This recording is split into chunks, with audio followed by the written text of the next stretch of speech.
Paranormal in Pennsylvania may discuss topics such as suicide, murder, and other potentially upsetting things. Listener discretion is advised. Hello, and welcome to Paranormal in Pennsylvania, where we discuss history and hauntings. Today's story takes us over to Eastern PA, and we have some fun guests today. Welcome, What the F is That podcast? They do a podcast every week talking about various paranormal things, spooky things, answering the question of what the F is that? So guys, feel free to introduce yourselves. Hi, thank you so much for having us on. I'm Jess. I'm Jen. And like you said, we're the host of the What the F is That podcast, where we just talk about all things fun and creepy and spooky in the world. Yeah, and where can people find you on socials and to listen to episodes? Yeah, so if you go ahead and follow us on Instagram at WTF is that pod, it also houses our link tree, which will take you to our Spotify and all of our other fun little goodies. Yeah, definitely go check them out. Their podcast is hilarious and they always cover interesting topics. Oh, thank you so much. Yeah.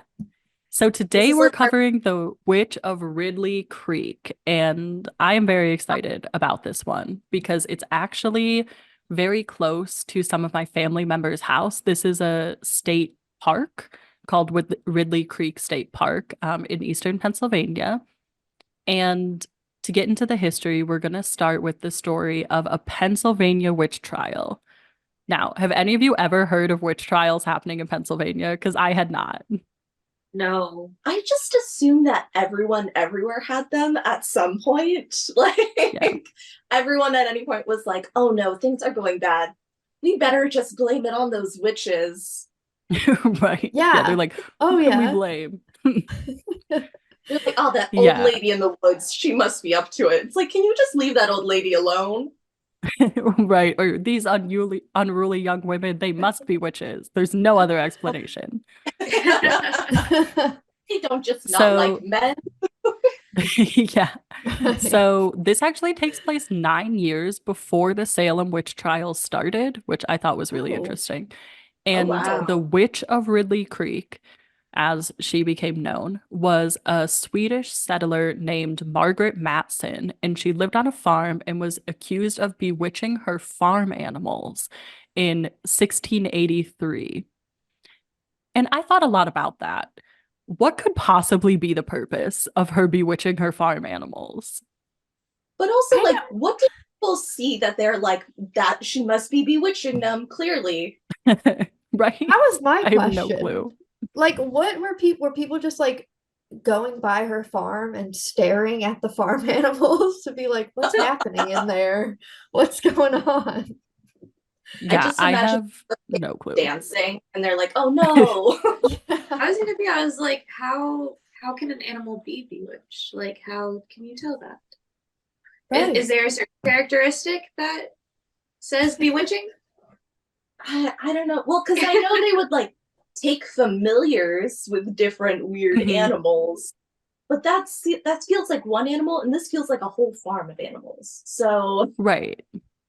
The only thing I can think is maybe there was like an illness spread throughout the farm and it kind of caused them to act weird, because there's that weird, I don't know, my partner Zach was telling me about this weird deer fever thing that's going around right now, and they act really, really weird when they're infected with it, and so maybe it was that there was just like a sickness.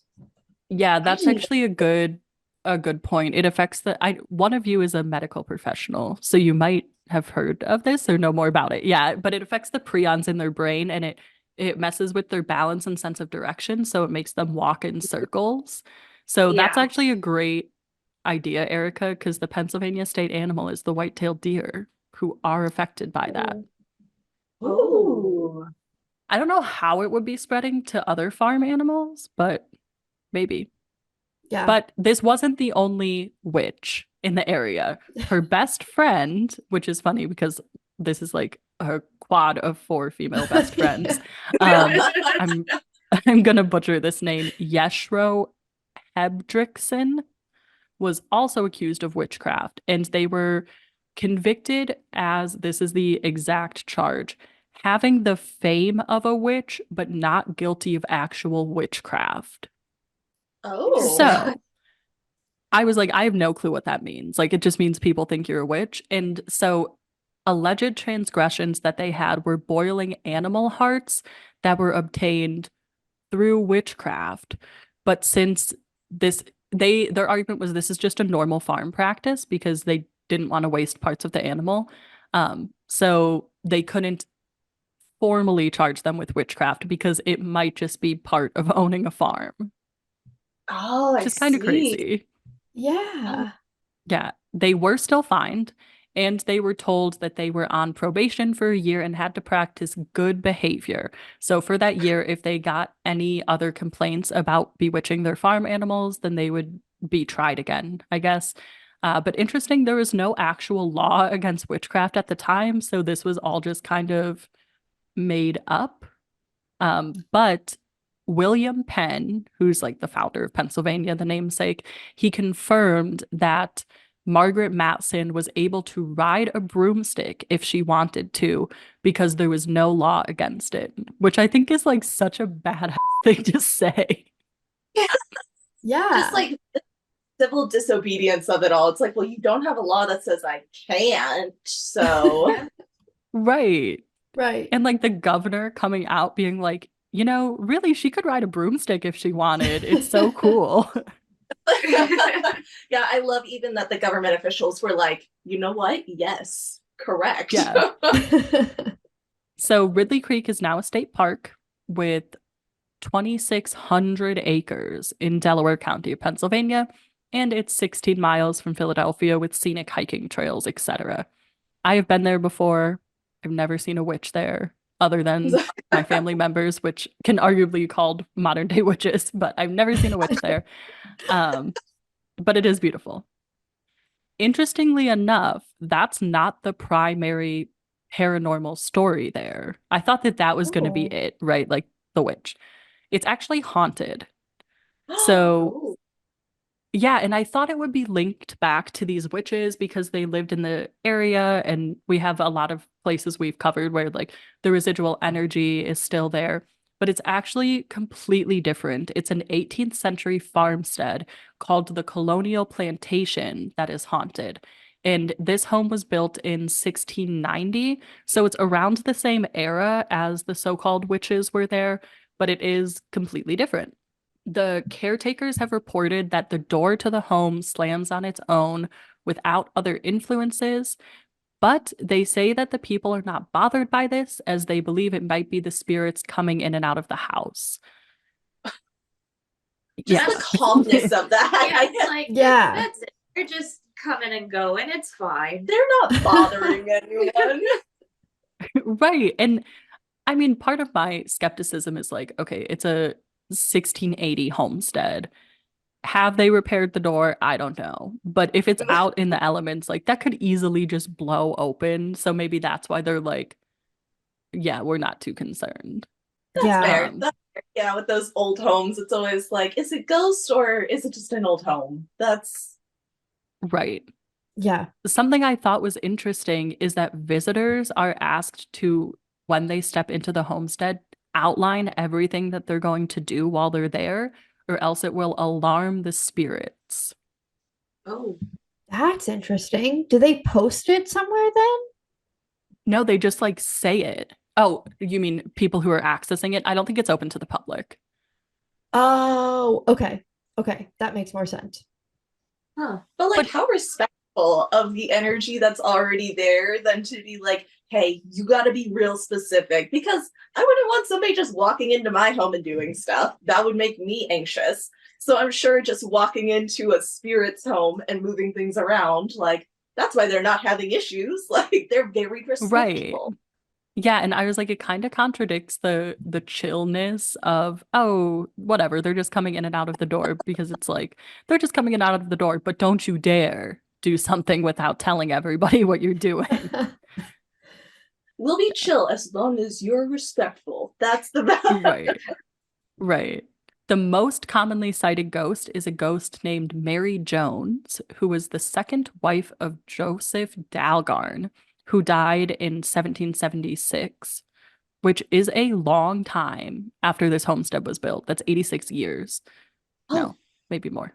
But she died childless and is said to become angered when pregnant women enter the homestead, which can result in banging in general or specifically banging of the door to try to get them to leave.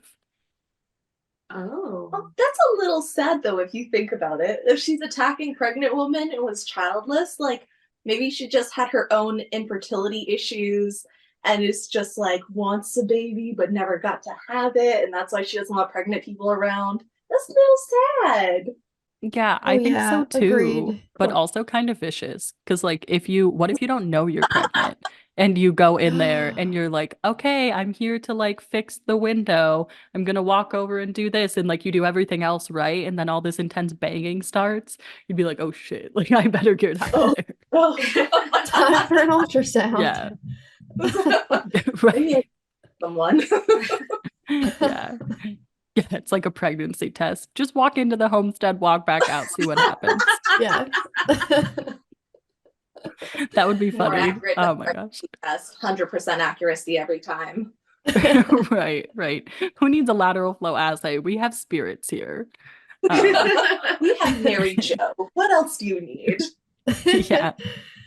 So there's another ghost there that's a 10-year-old girl, and she actually fell to her death down the stairs of the house.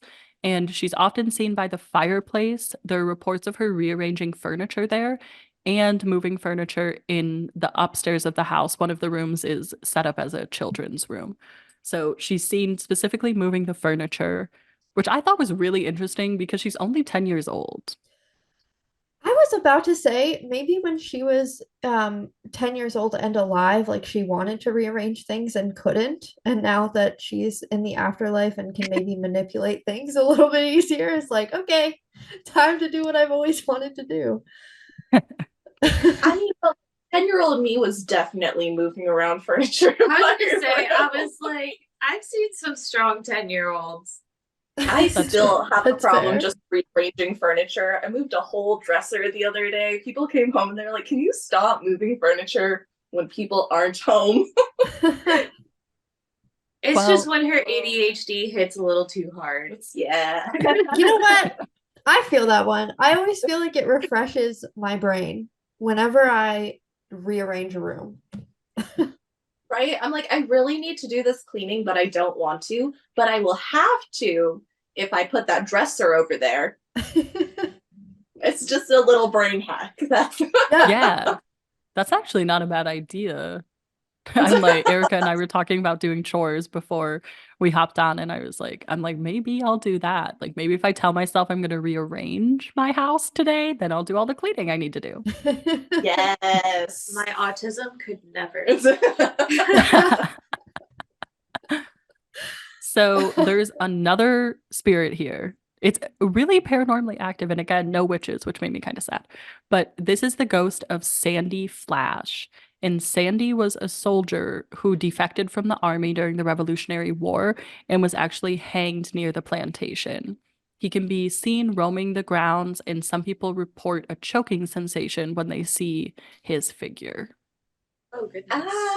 Don't care for that. That's always I so know. interesting to me, like the sensations of feeling maybe what they did before they passed is terrifying. Yeah, how gruesome I think that that's one is. of the most terrifying tropes. Oh no. Yeah, and we've definitely seen it before in places we've covered, like Alfris Alley. There's a spy that was hanged there, and people report choking. But I think what's interesting about this site is it's such a mixed bag of like, okay, if you announce yourself, everything should be fine, unless you're pregnant, unless you happen to see the ghost of Sandy Flash. Like, there's so many caveats here of it all should be fine. Theoretically. Right. Right. So there's other less specific hauntings there. When standing outside of the house, people report the sound of carriage horse hooves, almost as if a carriage is pulling up to the house. And it hasn't been linked to any specific person or any ghost. It just seems to be kind of like a repetitive haunting that people hear. Oh, okay. So just like a little residual from when the house was active and... Yeah. And I feel like compared to the other, I'll call like big personality spirits that are there, this one's like All right, that's fine. Just horse Yeah, hooves, I'll take it. If I was in the house and I heard it, I think I would just assume that I was near Amish folks because there's so many little spots in Pennsylvania where there are like horse-drawn carriages. I feel like I've seen them on the side of the road just like 50 minutes outside of where we are. So I don't know. I Yeah. think if I didn't see nothing, you know what I mean? Like if I was in the house and I heard it, I would just assume it was like a real person. I get might, that. but this is a state park. So how did they get Oh, I there? guess you're right. That's fair. Think of that. I don't know if it's on the edge though, because that's not a bad point. Because I don't know. Have you guys always been on the West Coast? I'm guessing you're West Coast because you're Pacific time. Yeah, or down south in Texas. Yeah, I was like, no. Yeah. Oh, yeah. I remember Texas. Yeah. Or I remember you guys mentioning Texas. So, yeah, at the grocery stores in some places in Pennsylvania, there's actually places that you can tie up your horse because so many Amish people live here that they take their horse and buggy to the grocery store.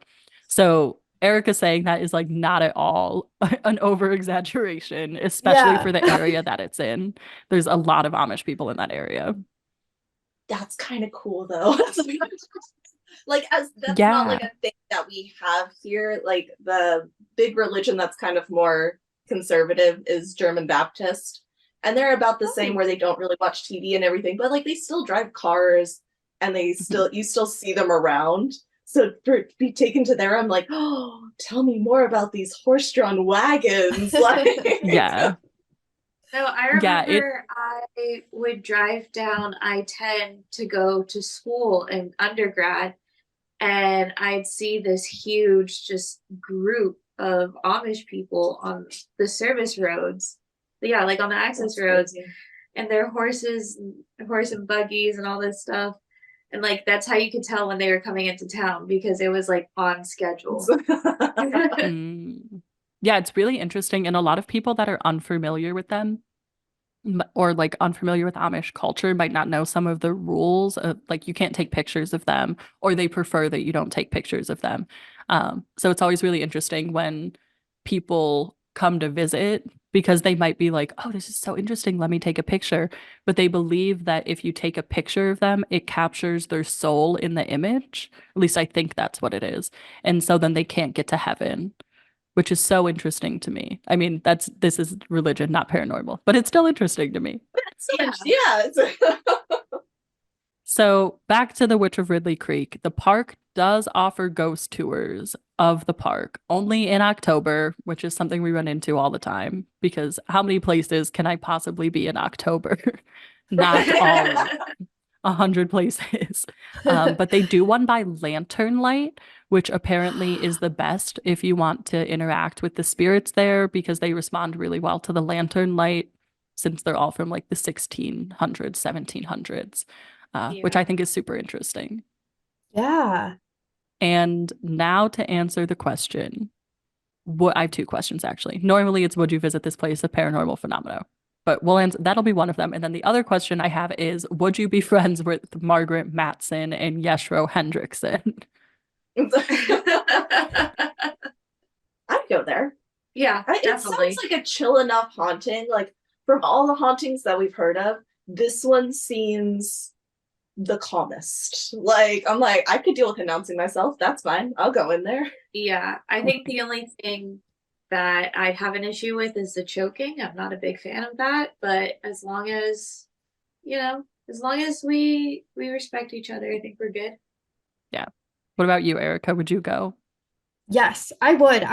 So we don't get to cover a lot of like witch stories. So I know that they're not a super big part of the paranormal, but I do think just for historical purposes, it would be really cool to get in there and kind of see, what was around. And so I think it would be super cool. I really do wish we would encounter a paranormal witch.